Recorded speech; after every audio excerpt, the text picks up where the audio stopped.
శ్రీ విష్ణు రూపాయ నమ శివాయ శ్రీమాత్రే నమ. ఈ రోజు కార్తీక మాసం 28వ రోజున మనం 25 మరియు 26 అధ్యాయంలో చూస్తున్నాము. అయితే మనకి స్టార్టింగ్ లో చెప్పుకున్నాము, సత్యభామ కృష్ణుడిని ఈ విధంగా అడుగుతుంది కదా, తులసి యొక్క వైభవం ఏంటి, దాని యొక్క ఇంపార్టెన్స్ ఎందుకు అంత ఉంది, మీకు మాసాల్లో కార్తీక మాసం ఎందుకు ఇష్టమని. సో అప్పుడు కృష్ణుడు చెప్పాడు కదా, పృథు మహారాజుకి నారదుడు ఏదైతే చెప్పాడో అదే నేను నీకు ఇప్పుడు తిరిగి చెప్తున్నాను అని. సో ఇప్పుడు ఆ అధ్యాయం అనేది అక్కడతో అయిపోయింది. అక్కడ వరకు పృథు మహారాజుకి మరియు ఈ నారద మహామునికి జరిగిన డిస్కషన్ అనేది అక్కడతో అయిపోతుంది. ఇంకా ఇప్పుడు ఏం చెప్తున్నారు అని అంటే, కృష్ణుడు సత్యభామకి ఏం చెప్తున్నాడు అని అంటే, పృథు మహారాజు నారదుడు చెప్పిన ఆన్సర్స్ అన్ని విని అతనికి నమస్కారం చేసి తిరిగి వెళ్లిపోయారని చెప్తారు. ఆ తర్వాత ఇప్పుడు సత్యభామకి ఇంకేం చెప్తారంటే, నాకు తిథులలో ఏకాదశి ఇష్టము, మాసాల్లో మాఘమాసం మరియు కార్తీక మాసం అనేది ఇష్టము, ప్లేసెస్ లో ద్వారకా అనేది ఇష్టము అని చెప్తారు. తర్వాత సత్యభామ కృష్ణుని ఈ విధంగా అడుగుతుంది, ఇప్పటి వరకు చెప్పారు స్వామి, ఓకే, కానీ మానవ జాతికి పాప పుణ్యములు ఏర్పడే విధానం ఏంటి అని అడుగుతారు. సో అప్పుడు కృష్ణుడు ఈ విధంగా చెప్తున్నారు అన్నమాట. మనకి కృతయుగంలో చేయబడిన పాపపుణ్యాలు గ్రామానికి, ద్వాపర యుగంలో చేయబడిన పాపపుణ్యాలు ఆ వంశానికి, కలియుగంలో చేసిన పాపపుణ్యాలు అనేవి ఆ వ్యక్తి ఒక్కడికే సిద్ధిస్తాయి అని చెప్తారు. ఆ తర్వాత ఇంకేం చెప్తారంటే, ఎవరైతే వేదాది బోధనల వలన, యజ్ఞము చేయడం వలన, పంక్తి భోజనం వలన కలిగే పాపపుణ్యాలలో 4వ వంతు మాత్రమే పొందుతున్నారు పుణ్యం అనేది వాటి వల్ల.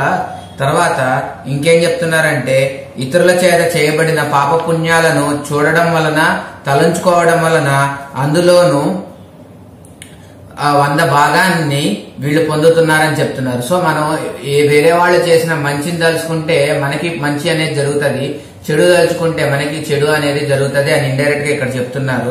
ఇంకేం చెప్తున్నారంటే, ఇతరులను ఎవరైతే దూషిస్తాడో, తృణీకరిస్తారో, చెడుగా మాట్లాడతారో, పితృలు చేస్తూ ఉంటారో, వీడు ఇతరుల పాపాలను తాను పుచ్చుకొని పుణ్యాన్ని జాడ విడుచుకుంటున్నారని తెలుసుకోవాలని చెప్తారు. అంతేకాదు, భార్య చేతనో, కొడుకు చేతనో, శిష్యుని చేతనో తప్ప ఇతరుల చేత సేవలు చేయించుకున్నట్లయితే తప్పనిసరిగా వారికి తగిన ధనాన్ని ఇవ్వాలి అని చెప్తున్నారు. అంతేకాదు ఇంకేం చెప్తున్నారంటే, ఆ సేవా రూపంలో ఎవరైతే సేవ చేయించుకుంటారో వారి పుణ్యంలో నుండి వీరికి చేసిన వాళ్ళకి 6వ వంతు అనేది వెళ్తుంది అని చెప్తున్నారు. తర్వాత ఇంకేం చెప్తున్నారంటే, పంక్తి భోజనాలలో భక్తులలో ఏ లోపం జరిగినా ఆ లోపం యజమానికి జరిగిందో వారు యజమానుల పుణ్యం నుండి 6వ భాగాన్ని హరిస్తున్నారని చెప్తారు. పంక్తి భోజనాలకు వెళ్ళినప్పుడు భక్తులలో ఎవరికైనా లోపం జరిగితే ఆ ఆర్గనైజర్ ఎవరైతే ఉన్నారో ఆయన పుణ్యంలో నుండి వీళ్ళకి 6వ భాగం అనేది వస్తుందని చెప్తున్నారు. తర్వాత ఇంకేం చెప్తారంటే, స్నాన సంధ్యాదులు ఆచరిస్తూ ఇతరులను తాకినా, ఇతరులతో పలికినా వారు తమ పుణ్యంలో 6వ వంతును వారి కొరకు కోల్పోతున్నారని చెప్తున్నారు. ఇంకా ఎవరి నుండి అయినా యాచించి తెచ్చిన ధనముతో మంచి పనులు చేస్తే వారికి ఆ పుణ్యము ధనం ఇచ్చిన వారికే చెందుతుంది తప్ప చేసిన వాళ్ళకి కాదు. చేసిన వాళ్ళకి మంచి పని చేసిన కర్మ ఫలం అనేది దక్కుతుంది అని చెప్తున్నారు. ఇంకేం చెప్తున్నారంటే, రుణశేషం ఉండగా మరణించిన వారు పుణ్యంలో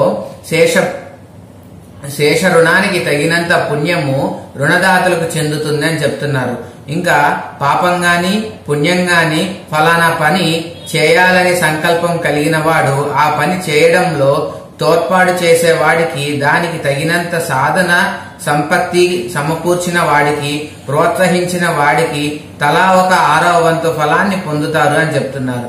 ఇంకా ప్రజల పుణ్యాలలో రాజుకి, శిష్యుల వాటిల్లో గురువుకి, కుమారుని నుండి తండ్రికి, భార్య నుండి భర్తకి 6వ భాగం చేకూరుతుందని చెప్తున్నారు. ఇంకేం చెప్తున్నారంటే, ఏ స్త్రీ అయితే పతిభక్తి కలదై నిత్యం తన భర్తను సంతోష పెడుతుందో ఆ స్త్రీ తన భర్త చేసిన పుణ్యంలో సగ భాగానికి అధికారిగా ఉంటుందని చెప్తున్నారు. ఇంకేం చెప్తున్నారంటే, తన సేవకుడో కొడుకో గాని ఇతరుల చేత ఆచరింప చేసిన పుణ్యంలో తనకు 6వ వంతు మాత్రం లభిస్తుంది అని చెప్తున్నారు అనమాట. ఇలా ఇది చెబుతూ సత్యభామకి దీనికి ఎగ్జాంపుల్ గా ఒక కథ చెప్పాలని తెలిసి కృష్ణుడు ఈ అధ్యాయాన్ని పూర్తి చేస్తూ తర్వాత అధ్యాయంలో ధనేశ్వరుడు గురించి చెప్తున్నారు అనమాట. 26వ అధ్యాయంలో ఏం చెప్తున్నారంటే, అవంతికాపురంలో ధనేశ్వరుడు అనే ఒక బ్రాహ్మణుడు ఉండేవాడు. అతను తన వృత్తిని వదిలేసి వేరే వ్యాపారం చేస్తూ ఉండేవాడు. కంబళ్ళు, చర్మాలు మొదలైన వ్యాపారం చేసేవాడు. ఆ వ్యాపార నిమిత్తమైన ఊళ్ళూళ్ళు తిరుగుతుండేవాడు. ఒకనొక కార్తీక మాసం టైంలో ఆయన మాహిష్మతి రాజ్యానికి వెళ్తారు. అక్కడ నర్మదా నది అనేది ఆ రాజ్య ప్రాకారం చుట్టూతూ ఉంటుందని చెప్తారు. అయితే అక్కడికి చాలా మంది యోగులు అందరూ ఆ కార్తీక మాస దీక్ష ఆచరించడానికి ఆ తీరానికి వస్తూ ఉంటారని చెప్తారు. ఆయన వ్యాపారం అంతా బానే సాగుతుంది. అయితే ఈ రోజు ఏం జరుగుతుంది అంటే అతను విష్ణు భక్తులతో తిరుగుతూ ఉండడం, వాళ్ళని తాకటం, వాళ్ళతో మాట్లాడుతూ ఉండటం, వాళ్ళతో కలిసి హరినామ స్మరణ చేయడం, వాళ్ళందరితో కలిసి భోజనం చేయడం, ఇలాంటి పనులు జరుగుతూ ఉంటాయి. అయితే ఆఖరికి ఆయన తిరిగి వెళ్లిపోవాలనుకున్న టైంకి, అంటే నెల అయిపోయే టైంకి ఆయన ఏం చేయాలి చూస్తాడు అంటే కార్తీక మాసం ఎండింగ్ లో మనకి కార్తీకోద్యాపన విధి అని ఉంటది. ఆ విధిని చూస్తాడు. ఆ తర్వాత విష్ణు జాగరణాన్ని చూస్తాడు. ఆ తర్వాత ఈయన పౌర్ణమి రోజున గోబ్రాహ్మణ పూజలను ఆచరించి దక్షిణా సమేతంగా భోజనం సమర్పించే అన్నదానం చేసే వాళ్ళందరినీ చూస్తాడనమాట, వ్రతపరుల్ని. ఆ తర్వాత ఇంకేం చూస్తాడు అంటే ఈయన సాయంకాలం శివప్రీత్యర్థం చేసినటువంటి దీపదానాలు అనేవి చూస్తారు. అయితే సత్యభామ ఇప్పుడు కృష్ణుడు చెప్తున్నాడు, నేను శ్రీ మహావిష్ణు అవతారం అయ్యుండి శివుడి గురించి ఎందుకు మాట్లాడుతున్నాను అనేసి నీకు డౌట్ రావచ్చు. శివుడికి కార్తీక మాసానికి సంబంధం ఏంటి అని చెప్తే ఇక్కడ చెప్తున్నాడు కృష్ణుడు. ఏం చెప్తాడు, నేను శివుడు వేరు కాదు, మేమిద్దరం ఒకటే. ఎవరైతే మా ఇద్దరిని వేరుగా చూస్తారో వారి పుణ్యం అనేది ఫలించదు, వారి పాపంగానే ఉంటుంది, అది పెద్ద పాపం అని చెప్తారు. ఇంకేం చెప్తారు అని అంటే శివుడు కార్తీక పౌర్ణమి నాడే త్రిపురాసుర సంహారం అనేది చేశారు, అందుకని ఆ రోజున మహాదేవుడిని అందరూ అర్చిస్తారు అని చెప్తారు.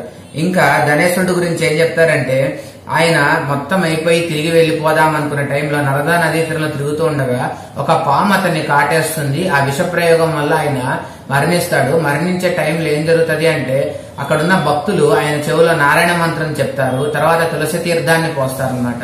అయితే యమదూతలు వచ్చి ఈ జీవిని తీసుకెళ్తారు, గణేశుడి యొక్క ఆత్మని. తీసుకెళ్లినప్పుడు అక్కడ చిత్రగుప్తుడు ఆయన పాపాలన్నీ చూసి యమధర్మరాజు చెప్పినప్పుడు యమధర్మరాజు ఇతను ఒక్క పాపం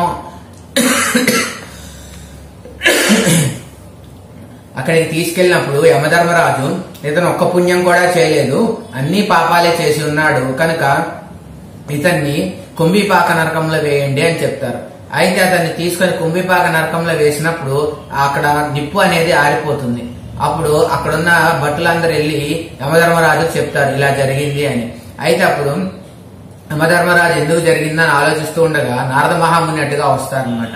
అప్పుడు ఆయన చెప్తారు, ఈయన మరణించే సమయంలో నారాయణ మంత్రం ఈయన చెవిలో చెప్పారు, తర్వాత తులసి తీర్థం తీసుకుని ఉన్నారు. అక్కడ ఎవరైతే కార్తీక మాస వ్రతాచరణ చేస్తూ మహాభక్తులు ఉన్నారో వాళ్ళని తాకుతూ వాళ్ళతో కలిసి సాంగత్యం చేయడం వలన ఇతనికి ఒక నెలపాటు కార్తీక మాస వ్రతం ఆచరించిన పుణ్యం అనేది వచ్చింది. కనుక ఇతను నరకంలో ఉండేవాడు కాదు, వైకుంఠానికి వెళ్ళవలసిన వాడని చెప్తారనమాట. అయితే ఇలా కూడా ఉంటుందా అనేసి ఈయన యమధర్మరాజు ఆలోచించుకునేసరికి ఆయన నారద మహాముని వెళ్ళిపోతారు. ఇక్కడతో శ్రీకృష్ణుడు మనకి 26వ అధ్యాయాన్ని పూర్తి చేస్తూ ఉన్నారనమాట. రేపటి రోజున మనం కార్తీక మాసంలో 29వ రోజున 27 మరియు 28వ అధ్యాయాలను చూస్తాము. అప్పటి వరకు స్వస్తి. శ్రీమాత్రే నమః. నా వీడియోస్ ని లైక్ చేయండి, షేర్ చేయండి అండ్ సబ్స్క్రైబ్ చేయండి.